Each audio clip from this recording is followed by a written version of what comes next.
All right, welcome everyone. This evening we have a council work session regarding Attorney Robert C. Widener's book, Bob's Rule of Order. And lo and behold, the actual Bob is right in front of us. And we each have a book that has been given to us with his rules of order.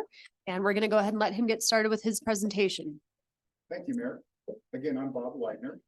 I'm here tonight and I want to thank you for the invitation because you're one of the first communities I get to roll this thing out of directly. Although I've been at CML and for 20 years now. Okay, for 20 years now, I've been talking about rules of order. And now I get to talk about actually the culmination of that 20 years, which is the book that we're going to talk a little bit about tonight. I'm going to spare you my resume, other than to tell you I've been practicing local government law for 34 years. So I'm an old guy. Jeff and I go way back. Known him for a long time, but I'm going to spare the resume because we don't need to get into that. But I will tell you this: I was in a meeting last night until just before 1, doing pickleball, and my client Centennial is the leader in the United States on regulating pickleball, and you have not lived until you've listened to dozens and dozens of people tell you about how evil pickleball is and how great pickleball is. So if I'm a little flat, it's because I'm a little tired because I haven't had that much sleep. We're going to tackle this nonetheless. So some introductory, if this works. There we go. Some introductory stuff about what we're going to do tonight. Again, I've been doing this for a long time. And when I was a kind of a young attorney, I attended my very first public meeting, which was when my first year of law school, when I was clerking for the city of Kansas City. And I went to that meeting, and today, after 34, now 30, for that situation, 37 years, was the worst meeting I ever attended, my very first one. It was the most dysfunctional thing I've ever seen, and I could not believe that I was going to go into government and be an attorney, and this was going to be my life. That prompted me from the very beginning to be fascinated with how efficiency works in local government, and especially with governing bodies and organizations that lead our governments. I'm just fascinated by the fact of how we can be more efficient, present a better face to the public, and make it look like we know what we're doing, because we do know what we're doing, but we get caught up in doing some things that can be solved by following rules. And lawyers love rules. Let's be honest. Okay. We like rules because we want to do the same thing all the time, the same way, and it makes us look good, and it doesn't make us look like we're idiots and we don't know what we're doing. So we like, as lawyers, to follow rules. We're all about rules, right? So tonight's roadmap is this. We're going to talk about rules of order and bylaws. Now, if you attended my CML session last June, you heard a variation of this presentation. I'm going to short circuit a little bit so we can talk more about specific rules, but we're going to have to talk about rules of order and how they contrast with bylaws. We're going to talk about the benefit of rules, why we need rules, in particular rules of order for our meetings. We're going to talk about Robert's Rules of Order because it's kind of the default that we have to talk about. As I just heard, your Board of Review follows Robert's Rules. And there's a parliamentarian who chairs that particular board. I'm going to be a little bit critical of Robert's rules with regard to local government. We're going to talk about the book, Bob's Rules of Order, and I'm going to hopefully leave some time for some questions. All right. There we go. Got it. Thank you. So what are rules of order? Rules of order are the procedures by which we go from point A to point Z in making a decision for government. They're those things that we need to follow in order that we are efficient and we are effective and we are fair in getting from that point A to point B. They are generally uniform for bodies. Okay, they do not need to vary if you have a similar body. So a city council, a board of trustees can use the same rules generally, because they don't need to be specialized. How we go from point A to point Z in making decisions is somewhat the same process for everybody. The general scope of the rules deal with things that you readily know today. And that is, what are our meeting procedures? How do we determine whether we have a quorum? How do we determine what the presiding officer should do in the meeting? And then how we make a motion, how we make a second, and how we vote. These are rules of procedure. These are things that don't necessarily change in any given meeting that we have. In contrast, bylaws are different. Bylaws are the rules that would govern the organization and management of the body. Okay, these are specialized to you.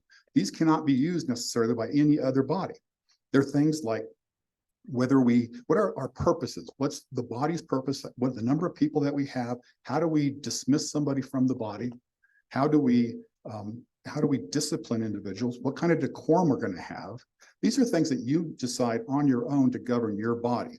You don't transfer them to another community because they're not the same. That's the difference between bylaws and rules of order. So make sure we focus on the fact that we're talking about rules of order and not necessarily things like decorum, although rules of order can help with decorum. Woodland Park has charter provisions that provide for many items that bylaws would normally do. So you always want to make sure you look at what you have as your organic document to find out if there's things in there that are going to set you up for the management and organization of your body. And so they can serve as bylaws. If you don't have a separate set of bylaws, it's not fatal to the organization, because oftentimes organizations and bodies follow the same, they know who they are, they know what they do, and they follow the same procedures. However, if you want to make sure you do it right the same every time, you might want to have some bylaws. But I don't want to harp on bylaws or what those are all about. There is a dividing line between bylaws and rules of order. Whereas bylaws are special to you, they're largely hardwired into what you do.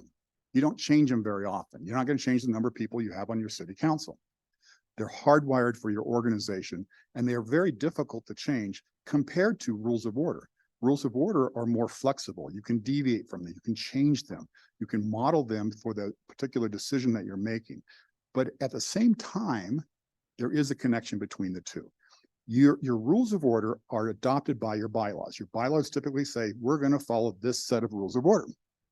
And your rules of order will say that we have to maintain order. You follow the rules and you also follow the bylaws. So there's a connection between the two that makes for a smooth operation of the body, because you're going to be able to follow your bylaws, follow your rules of order, and hopefully go from point A to Z in kind of an organized way. That's really the purpose. Now, the benefit of rules of order are kind of important. We want fairness. That's a goal for government. We know that, right? And so we want to make sure that our meetings are fair. And we want to make sure that everyone has a chance to speak and a fair chance to speak. But you'd be surprised, there's no rule out there, absent of rules of order, that say that the chairperson, or here the mayor, has to call upon you. That would be alarming to you to find out that the mayor does not have to call on you. He or she can call on anybody they want and give anybody they want, as long as they want to speak. They can even dominate a particular meeting unless there's a rule that says otherwise. So Bob's Rules of Order sets up a mechanism by which there is more fairness, because there's a requirement associated with the chairperson or the mayor ensuring that she or he must call on everyone equally, must be relatively neutral, sitting as the chair of the meeting. We'll talk a little bit more about that.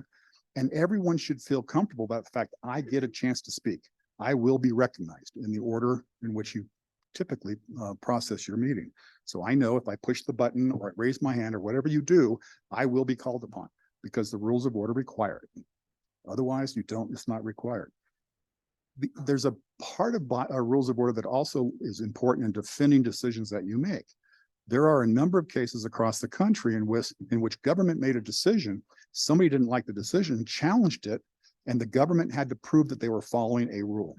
The Raining case is out of Utah, in which a developer brought a project before the body, said, I want approval, I want a permit. The body heard the case, made a decision to approve the application.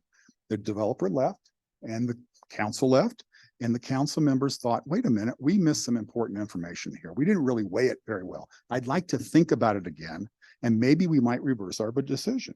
And in fact, they came back at a later date.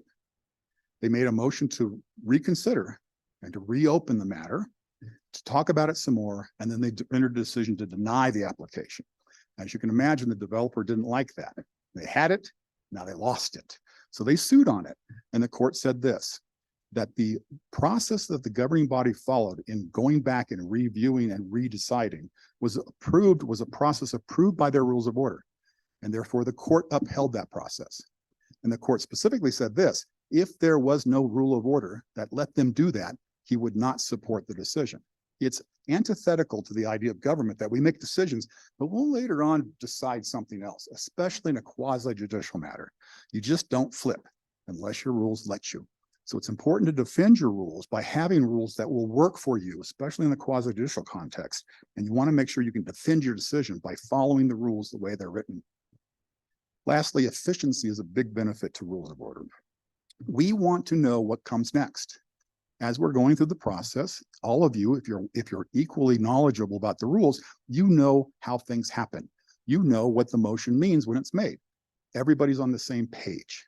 Okay? There's an element of efficiency there because you don't have to make it up each time you go along. And I work with communities that didn't have rules and don't have rules even today on some of them.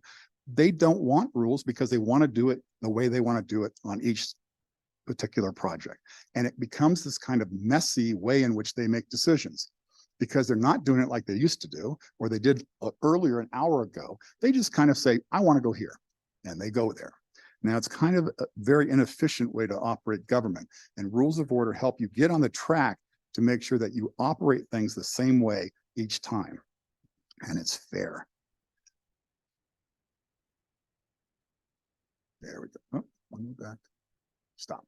All right. We have to talk about Robert's Rules of Order because if you get on the internet and you look for rules of order, this is what pops up.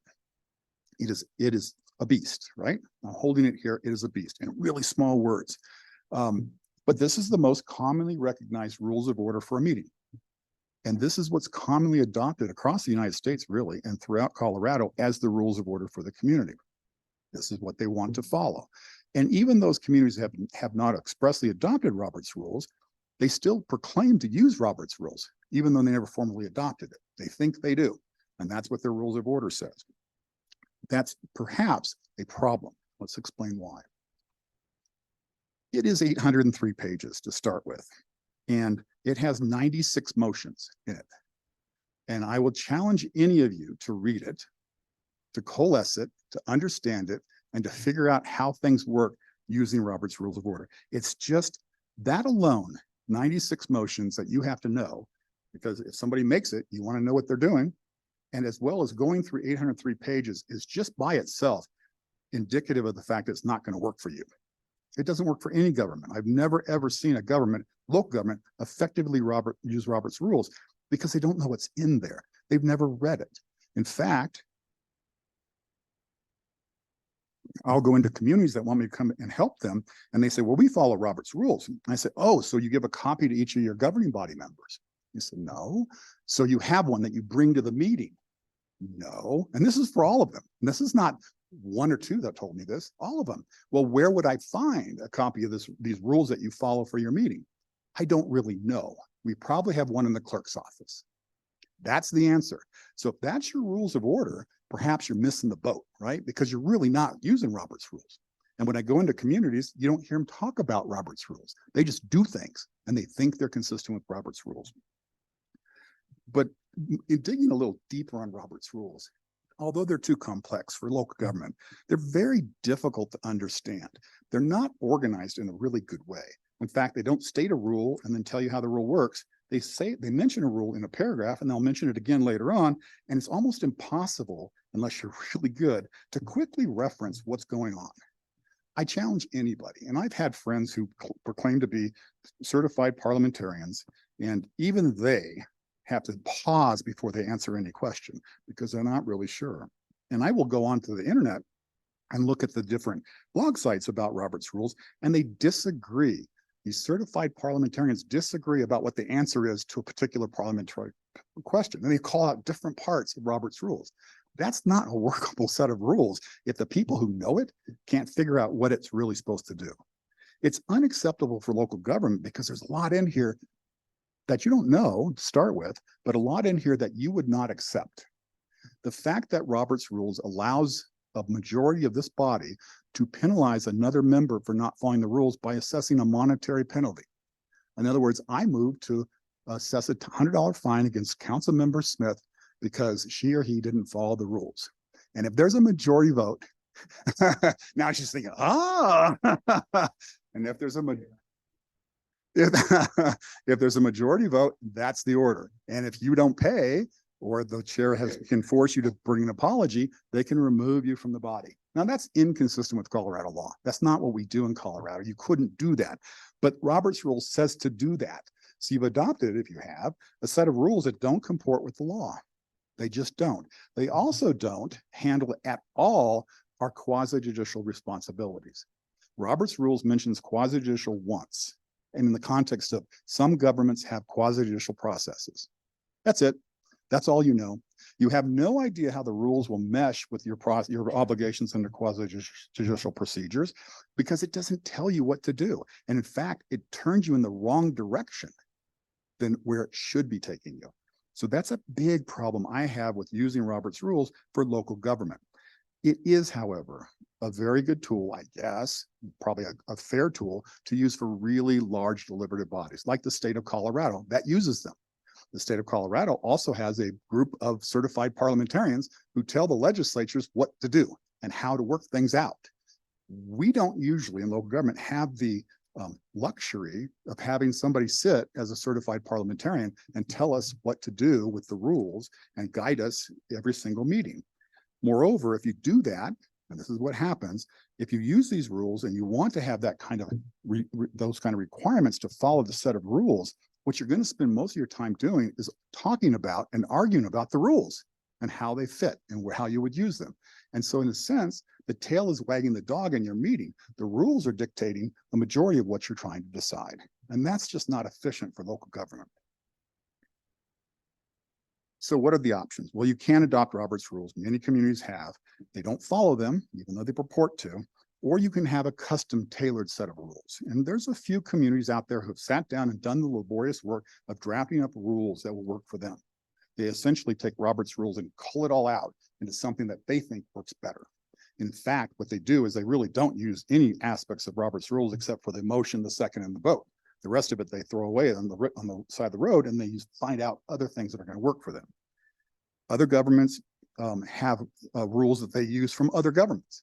So they say, we like those over there, so we're going to grab them, pull them over, change the name, and those are the rules we're going to use. And that's okay too, if they're good rules.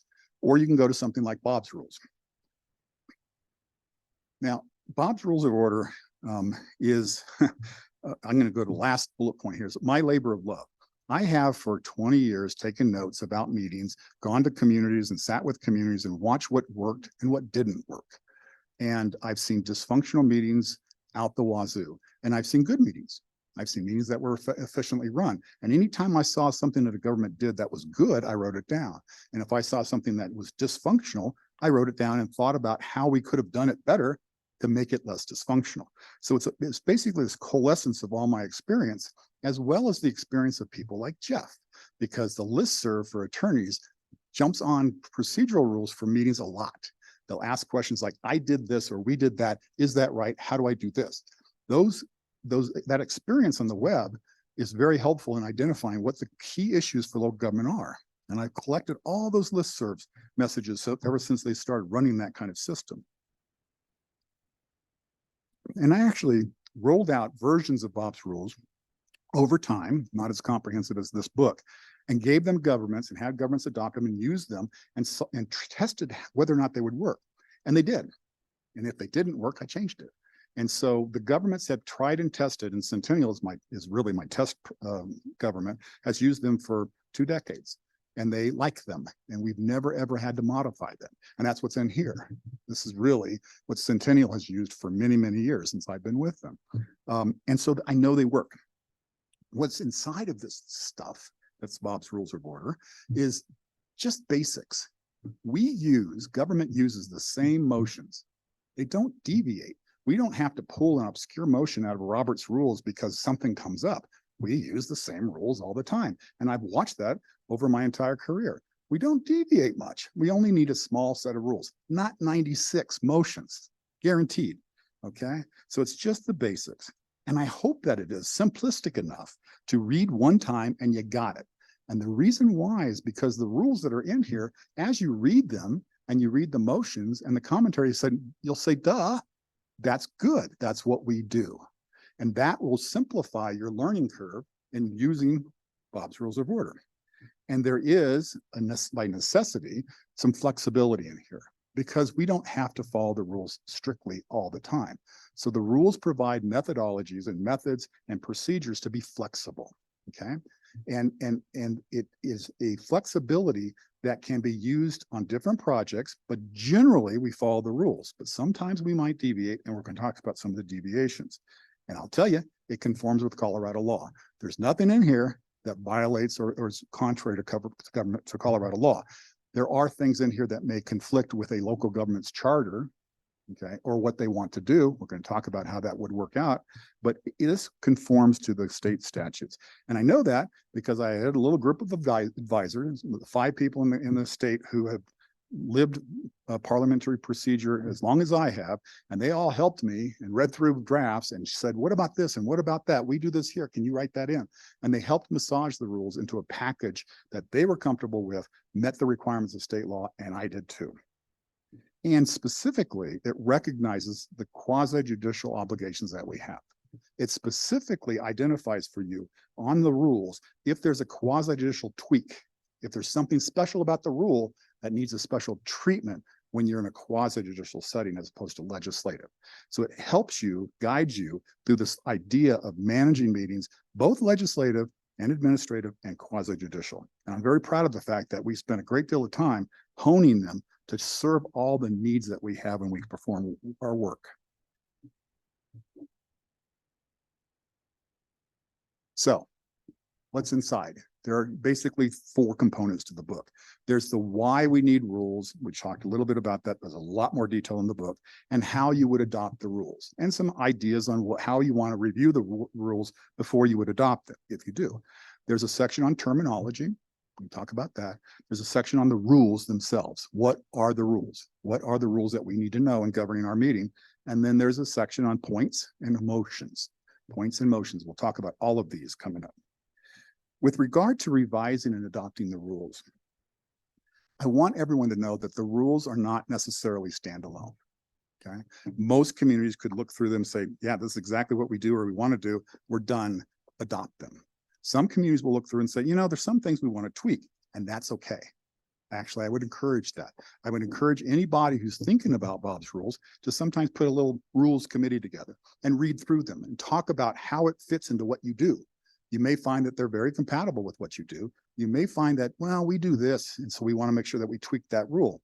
And you can do so when you adopt the rules, if you adopt the rules, in the resolution that might adopt them. You can do much like we do with the Uniform Building Code or the International Building Code. You can say we adopted subject to these changes, and that's great. And that's intended for you, or it's intended to be done in the rules. I would hope that people would do that, because I don't want them to blindly adopt a set of rules, not having read them or thought about them, and then learn later whether or not they fit with what you do. So I encourage people to do that. And lastly, as you go through this, to train the folks who are going to use the rules and to follow the rules, because that's an important component. And here's why. I have found, especially in Centennial, we roll the rules out, they understand the rules, they use the rules, the governing body changes. The next one comes in, and the people who are left on the governing body know the rules, and they effectively train the new people, and they always do it the same way. And so it's helpful to start off running with a knowledge of the rules, and everyone should know the rules and keep using them, because they will become customary and part of the fabric of your meeting. You won't ever really have to go back and look much once you've used them enough. I also, with Centennial in particular, we do debriefings.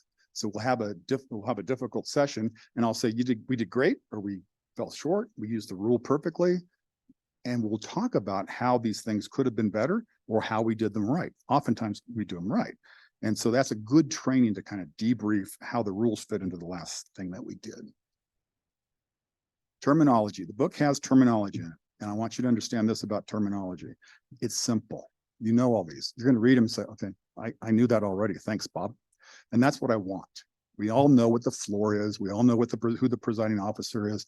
We all know what the body is, what a quorum is. They're in there because if you're starting from scratch, you got to understand what those words mean. The concepts that are in there also under terminology are to distinguish between the differences in some words. And you'll read those and you'll say, yep, I got it. Read it once, I got it. You already know legislative and quasi-judicial. You're going to talk about postponement and continue and how those two things fit together and how they're combined in the rules to make it simple. You don't have to do one or the other. You can run them together, you can continue a matter or postpone a matter. It doesn't matter what you call it. There's discussion and debate, which as the rule identifies, you discuss things in government, and then you have a motion and you debate the motion. That's what the rules set up in here. So the terminology matters. Now, I'm going to segue a little bit on this discussion debate. There are governments, and perhaps even yours, that have a rule that they follow, which is actually based in Robert's rules, that you're not allowed to open your mouth unless you have a motion on the floor. That's what Robert's rules said. You've got to have a motion before you talk about anything. You know, as well as I know, that does not work for local government. We like to kick things around.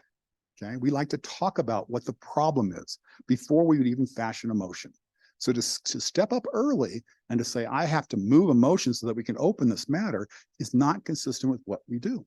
In fact, what would you move for in many instances? You want to talk about whether or not we should do something. We need to talk about what it is we want to do and why we not want to do it. What's the problem? Let's kick it around before I make a motion to do something.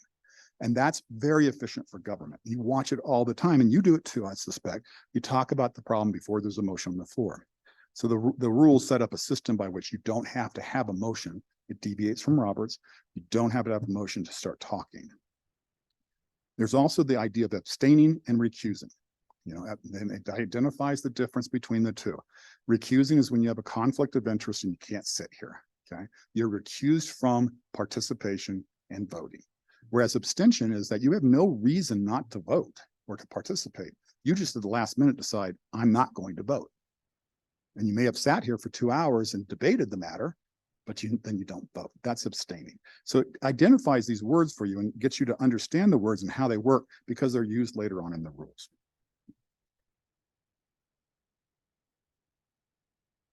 Let's get forward here, Bob. So the rules are cut into these kind of stages of the meeting.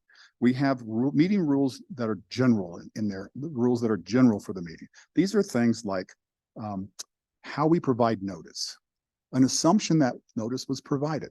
Many governments, some governments do this thing where let's stop before we talk about this and ask the clerk whether or not we provided notice and put into the record the official statement that notice was provided.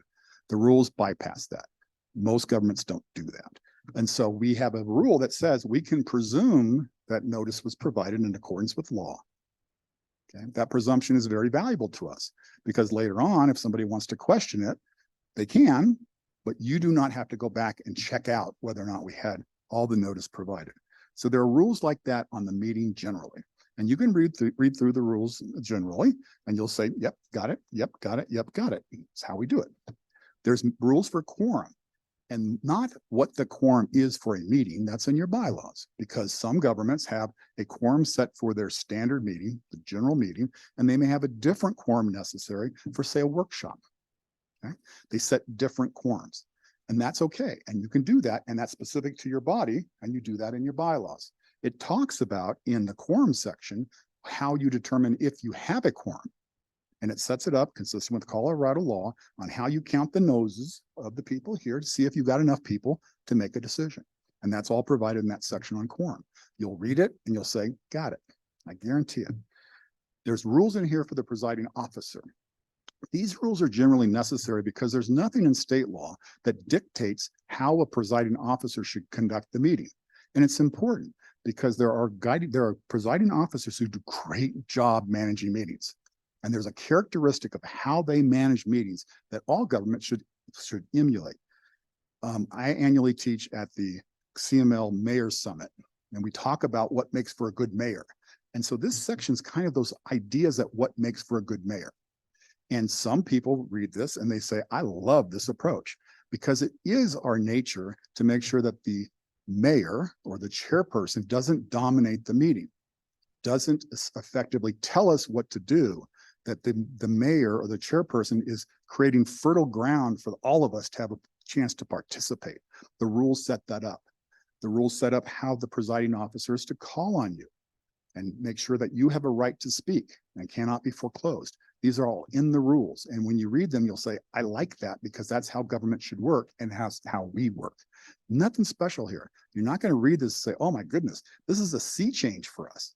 I guarantee that's the case. That's why I like the rules for just about all governments. There's a section on the floor on how do I get to the floor? What do I have to do to get to the floor? Once I have the floor, how long can I stay on the floor? Okay, how long can I speak? There's rules in there that limit time, 5 minutes. And there's an explanation in the rule in the book on why that's 5 minutes, because it's customarily used in most communities, as well as I've never seen a governing body member speak for more than 5 minutes or 5 minutes or more that didn't repeat themselves and get repetitious and bore the heck out of us.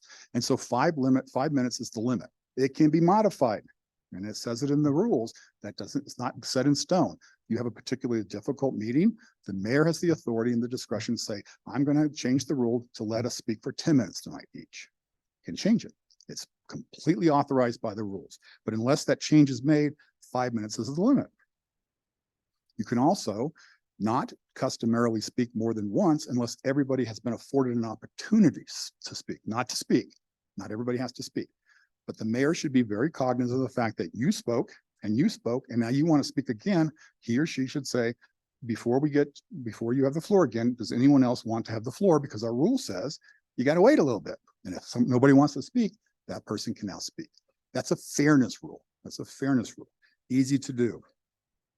There are friendly requests. There's motion and a second. We know this stuff. You know, what is a motion? I have to have a second. It's in there. We put it in there because we have to have a rule for it. Otherwise, there's no requirement to have a motion, I guess. So we have it in there, just like Roberts has, that you have to have a motion and all motions have to be seconded. Okay, that's what most governments do. It's in there.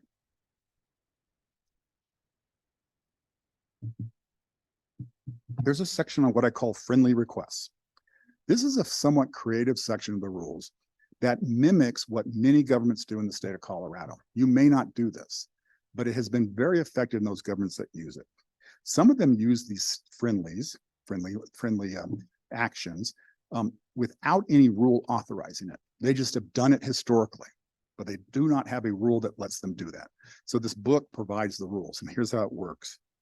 Maybe I'll talk about it later. Yeah, let me talk about that later. So there's a section on friendly requests, and then there's a section on how to vote. Okay, in there are specific rules on how you have to vote, and they're consistent with what you do, with one tweak, and we'll talk about that. And lastly, the rules provide for your ability to change the rules, to suspend them or deviate from them. The mayor has the authority to call a deviation or suspension of the rules, and unless one of you objects, it's done. That's the flexibility I mentioned before earlier. Or you can object to that particular action that the mayor is proposing, and you can put it to the floor, put it to the body to decide whether or not we want to do that. And you can be more formalistic about it. And then you have the power to deviate individually. If the mayor doesn't say anything, somebody can move to suspend a rule. I move to suspend the rule that we're limited to 5 minutes. You get a second, we're going to vote on it. Okay, even though the mayor didn't raise it, you can do that. You have that power to do that under the rules. The rules are cut into each rule is cut into pieces. And I think it's important just to highlight for you what's in there so you know when you're reading it, what you're looking for. It will state the rule under a little shaded box of what the rule is, and it will state the rule. And then it will tell you under that rule, the commentary, effectively why that rule's there and how it's supposed to be used. So you'll read the commentary after you read the rule and you say, I get it. I understand why we need that rule. Okay, and that's the goal of the book, is to make sure that each rule you understand the necessity of it and how it's supposed to work. Sometimes in some rules, there'll be a special note. Most oftentimes that special note is to address a common problem that we have in government when we do the particular rule, or it will address a particular tweak that you need to understand in a quasi-judicial setting. In other words, that rule is a good rule for everything we do, but when it comes to a quasi-judicial matter, be aware of this. That's what that section's all about. And lastly, some sections have what I call the rule in practice. It gives you a dialogue of how that rule would be addressed by the body. What kind of things would I hear if we're going to use this rule? And how would somebody state things on the floor? So it helps you understand the rule, the reason, and how it works, what the rule section is all about. Now, Keep hitting the wrong button here, Bob. All right. So I do want to touch upon some of the rules because these are things that you will question when you read the book. You'll say, let's talk about that. And I want to highlight these for you before you get there. I mentioned the friendly request. There's two. There's a friendly amendment and a friendly withdrawal. These are common steps taken by many governments and a very effective step. The friendly amendment, typically when you want to amend something, you have to have a formal motion. I move to amend. And that's the typical thing that both Robert's rules would require of you, as well as the process that's typically the formal way to amend something. A friendly amendment is when somebody poses a friendly amendment to be accepted by the body, and you don't need to go the formality of a motion, a second, and debate, and a vote. Might work this way. Somebody moves, and this example is given in the book, somebody moves to purchase 7 laptops, the governing body, okay, and seconded. Okay, somebody gets the floor and says, I would propose that we accept and you propose it to the chair. I ask the mayor to accept a friendly amendment to change that from 7 to 8, because we'll need one in case there's a broken machine. And you all say, great, we love it. The mayor will look around the room and she says, I'm going to call for a friendly amendment unless I hear an objection. And nobody says boo, and you go on and the motion's been amended. You don't need to go through the formal process. That's the flexibility. So the friendly amendment has been done in many, many communities, oftentimes without a rule. They got in the practice of saying, throwing a friendly amendment out and doing something. The friendly withdrawal is typically, if I want to take a motion from the floor, I would need a motion to withdraw that particular motion that's on the floor. That's the process. And it requires you to debate, have a second, all that other stuff. Sometimes we know, sitting up here, that this motion's going nowhere. It doesn't fit. We're going to laboriously have to go through the process of killing it. Let's just cut to the chase. Mayor, no one's supporting this motion. I would ask for a friendly withdrawal of the motion. And the mayor would say, I think it's a great idea. No objection. Motion's withdrawn. Flexible, quick. Don't go laboriously through motions if you don't have to. These are the flexibilities and efficiencies that the rules try to call out, because these have worked really well in a lot of governments. The so moved motion is something also used by a lot of governments. And I don't know if you do this, but you'll sometimes see this. People will discuss something and there'll be enough discussion that happens that you all understand what the motion is. You all understand where we're going. Okay. Oftentimes it works this way. You may ask, I'd like to make sure that we approve this particular thing, but I don't know what kind of motion. Can I have the attorneys tell me what the motion should be? And the attorney says, well, a good motion would be, I move to blah, blah, blah. And you say, so moved, because we all understand the motion. Okay. We don't need to have you restate the motion. We can just jump to the chase because you all understand. Now, if you're confused, you have the right to say, I object, we're not going to use it here. I want to force you to do a full amendment or full motion, but you have the ability to say, yeah, I got it. Oftentimes a department director will say, or finance director will say, here's a report, blah, blah, blah. I'm going to ask for the approval of this particular report or the acceptance of the report. So moved. We all know exactly what the motion is. Okay, so moved. That's efficient. That's quick. Many governments use it. And it's authorized in the rules.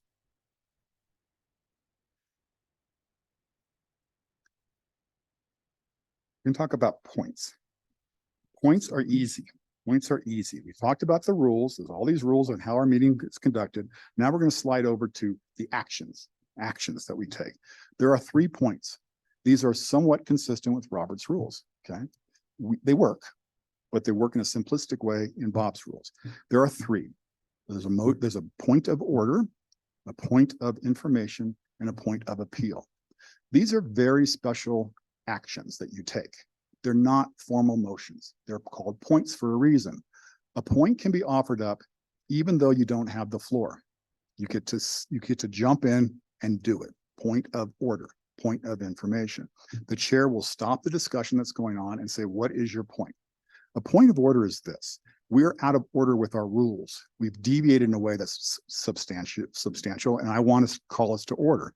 And the chair would say, what's your point of order? And you'll say, we're not following the rule that says.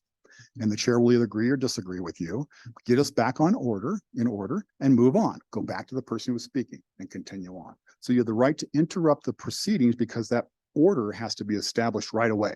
You can't wait for all the debate to happen and then say, by the way, I think we need to fix this. You get to fix it early, okay?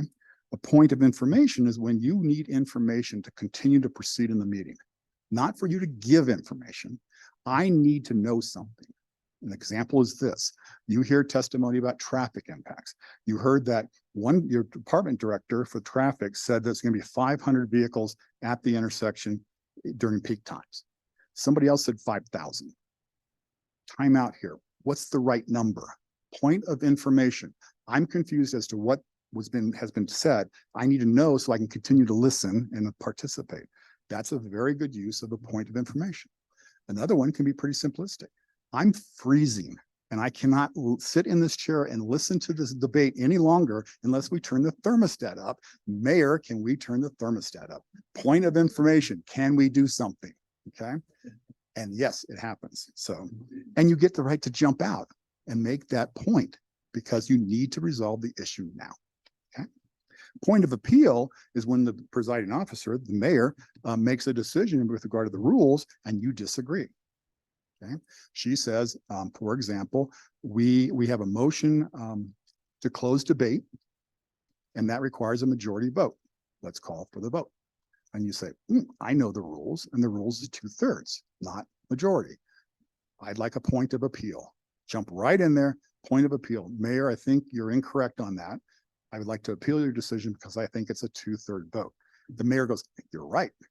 I'm going to change my statement and make it 2/3. Or nope, I think it's a majority. And then we take a little bit of time, figure out what the right number is and fix the problem then. That's a point of appeal. Not very common.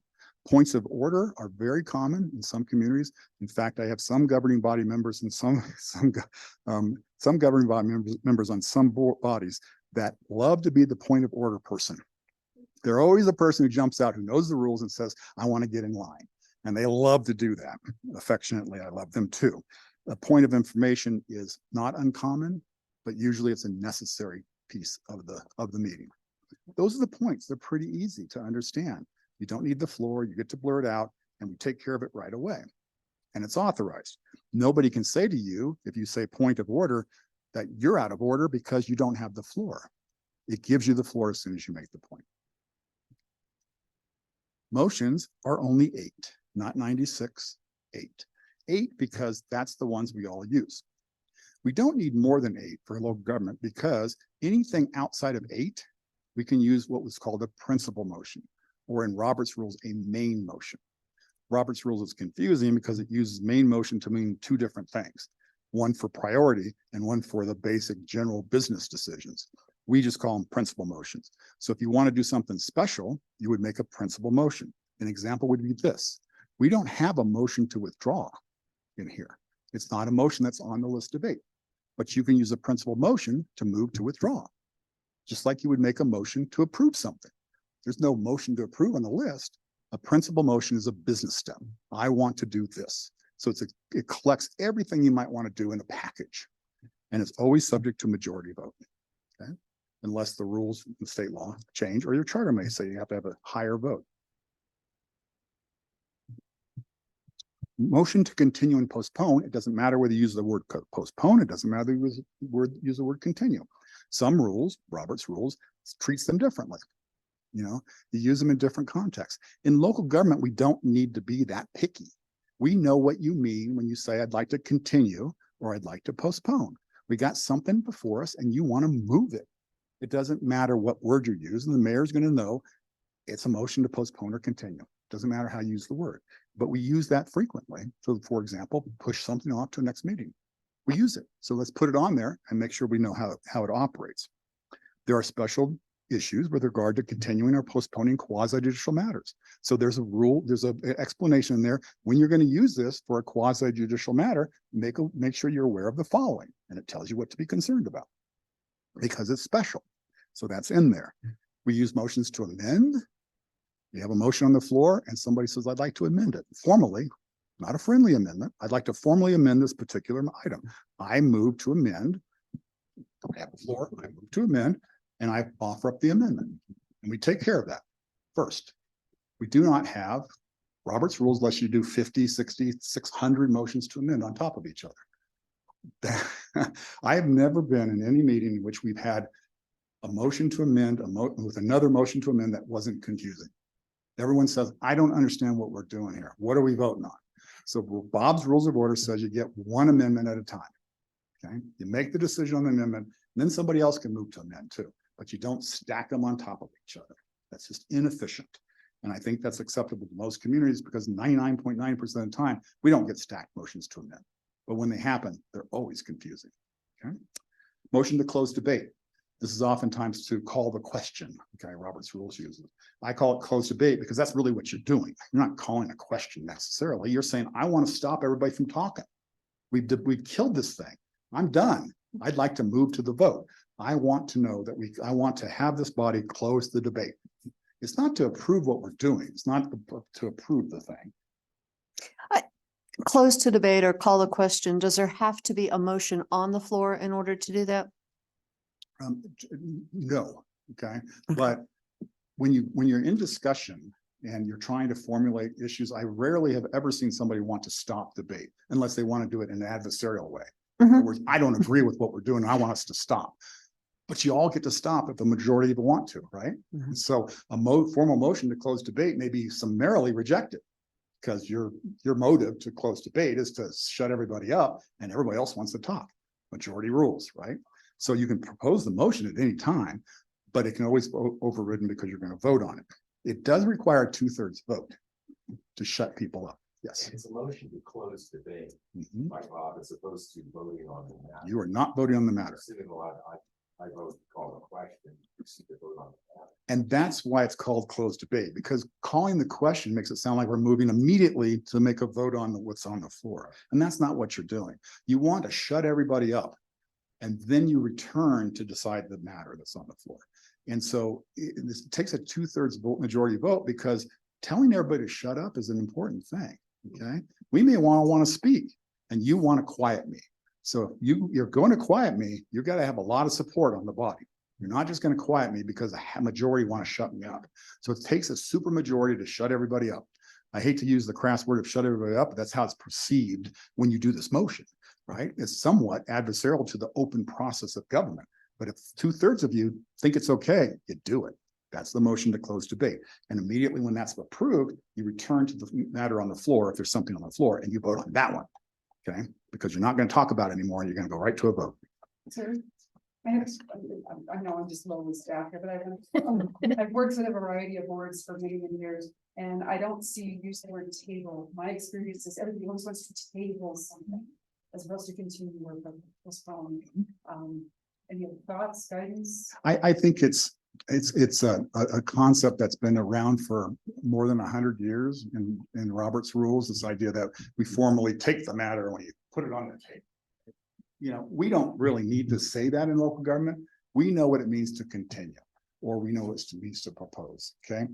To postpone indefinitely, Robert's Rules, means that the matter's dead, okay? We're not bringing it back. We push it aside and we're not going to return to it. That's provided in Bob's Rules. You can have 3 different kinds of proposals to postpone or to continue. And you can do it to a date certain. And the motion and the book tells you how to do that. You have to state a date and time. I want to postpone this to this meeting at another time. You can postpone indefinitely, which means that this is taken from the floor and we're not bringing it back unless somebody formally brings it back. Okay, it tells us we're done with this matter. Typically, it's because you know you're not going to consider it. It's moot for us. We don't need to make a decision on this. Let's just pull it and throw it in the trash can. Somebody can go back to the trash can and try to pull it out if we all agree, but that's not what we're going to do. Continue to a date certain. We're going to bring it back on that date certain. Continue it to an uncertain time is the third option. This is where, for example, we want to continue the matter, but we really don't know how long it's going to take to do what we want to do before we bring it back. For example, I'd like to continue this discussion on whether or not we're going to close the swimming pool on September 6th. And what I want to know from the manager is what has been our usage after that date and time. Manager says, I'm not really sure when we'll get around to getting that information to you. So you would postpone to an uncertain date. And the mayor will bring, or the matter will be brought back when the information is ready, but it will be brought back. It's not indefinite. It will be brought back at an uncertain date, but the date will be figured out. So the motion to continue to postpone is in three parts, okay? Three potential parts. Can I interrupt you for one Yes, moment? of course. What if that's a quasi judicial matter? Would there not need to be a date certain? That it describes what the concern is. Thank you. It describes what the concern is when you're trying to postpone a quasi judicial matter. Okay. You cannot, as the book tells you, postpone indefinitely. If you have a quasi judicial matter, the applicant is entitled to a decision. You can't say, we're just never going to talk about it. No, they have a legal right for you to process their application or the request, and you have to do so. So your counsel or any of you would know that. And when somebody moves to postpone indefinitely a quasi judicial matter, some of you should stand up and say, point of order. Okay. Or your counsel will say, time out here. I'd like to give you some advice. That's one of the tweaks in the book, and it identifies that concern. So thank you very much. But wouldn't we need to identify when that's continued to? Yes. We would have to have a date in Yes. the motion Yes. to continue it to our next meeting, which is such and such date. And yes, and when you do that, you don't need to publish new notice, okay? If everyone in the room is here because they got the original notice, Mhm. the assumption of the law is that they're here and they hear that the motion, that there's a movement of that item to a specific date and time. So you don't need to republish notice. That's the nice thing about using a motion for a specific date in a quasi judicial matter. But let's say I'd like to postpone this. We just heard the testimony from the developer that he needs some time to go back and do some financing issues or whatever it happens to be. And we've heard him say he doesn't know how long it's going to take. You can postpone to an uncertain time, but you need to bring it back because he has a right to have a decision. And publish when you know when that's going to be. I'm sorry. And publish and give And notice. when- then, Okay. see, she's going to teach you this stuff. Thank you. Publish, okay? And Thank you. publish the note because you have to now tell everybody, we postponed it indefinitely or not indefinitely to an uncertain date. Here's the date, folks. And so you republish notice. Thank you. That's in the book. A motion to reconsider is an important power. And this is the one in the Utah case where the court said you can't do it unless you have a motion for it. We put it in there specifically because the motion to reconsider has a lot of little parts to it. Okay. It's to protect the interests of the people who are involved. A motion to reconsider is limited in its time. So let's say you made a decision and you want to reopen it. You want to reconsider it. You got to do it quick. You can't wait 6 months to come back and say, I want to just deny that developer's application now that we approved. He's out banging nails, you know, and you cannot come late to the party. So it requires it be at the same meeting or the next regular meeting. If you don't do it then, you cannot do it. But once you do it, you make a motion to reconsider. You must be on the prevailing side of the original decision. In other words, you were a winner, if you want to call it that way, but you were on the prevailing side. I was one of the people who approved the application. I've rethought about it, and I think I would like to reopen this matter and talk about it some more. And if you're on the prevailing side, you can make the motion. If you were a loser, if you were in the minority on the decision, you can't, okay? Because that prevents the minority from always bringing back the matter that was decided by the majority. No, you didn't win, if you want to call it that. We're going to move on. So the presiding or the prevailing person has to move it. It doesn't require a prevailing person to second, but you need a second. And then if that happens, you vote on it. You vote on it. It's not to reverse the decision you made. It's to reopen the matter. So it goes back to the point in which the motion was on the floor, or actually now there's no motion, and you have the new matter open. If it's quasi judicial, you better provide notice so the developer or whoever was involved can be there. You can't just it's not fair to reopen it and talk about it without him or her being in the room. So you need to make sure you republish notice on a quasi judicial matter. Your counsel will help you with that, and the rules identify that problem in using that particular motion. But you need to have it because it does happen. I've seen it probably happen 12 times in 34 years. It's not common, but it is a valuable tool when there's something that happens that you need to reopen it again. Otherwise, you can't go back on a decision you made. Now, motion to recess. We don't need to talk about it. Okay. I want to take a break. Okay. Most oftentimes the mayor has discretion under the rules to say, I'm going to declare a recess, and you have that power and you do it. Okay. Or you ask the mayor, point of information, mayor, would it be appropriate to have a recess now? I'm tired, I need to go to the restroom, whatever it happens to be. The mayor says, no, we're gonna plow ahead. She has the power to do that. You have the power to make a motion to recess when you get the floor, and if you get the votes, you're gonna recess. Okay, that's how it works.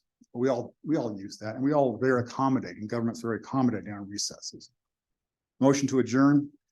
The rules provide that the chairperson, the mayor, has the power, the discretion to adjourn the meeting without going to a formal motion. But if there's an objection, you need to go to a formal motion. So the mayor can't just say, we're out of here, I'm done with this matter, and you all have to leave. No, you can say, I'd like to appeal the decision, point of appeal, the mayor's decision to adjourn, and we'll put it to a vote. And if you all agree, you're going to adjourn, or you're going to override the mayor's decision. And then lastly, the motion for executive session, we have to have that in there, and we have to do it in accordance with Colorado law, which gives you the outline in the book. Special motion, you wouldn't relegate that motion to a principal motion. You need to do it right. Jeff knows this. He guides you on it. He tells you what you need to say, how it has to be stated, and how you do it, and what you vote on. Okay, super majority vote. So that's in there, so you all know how that operates.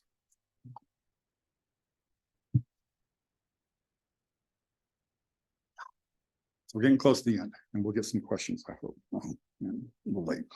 There's appendix in the book, and it's this thing that you want to cut out and laminate and put at your dais, because it has all the motions on it, points on it, tells you what you got to do.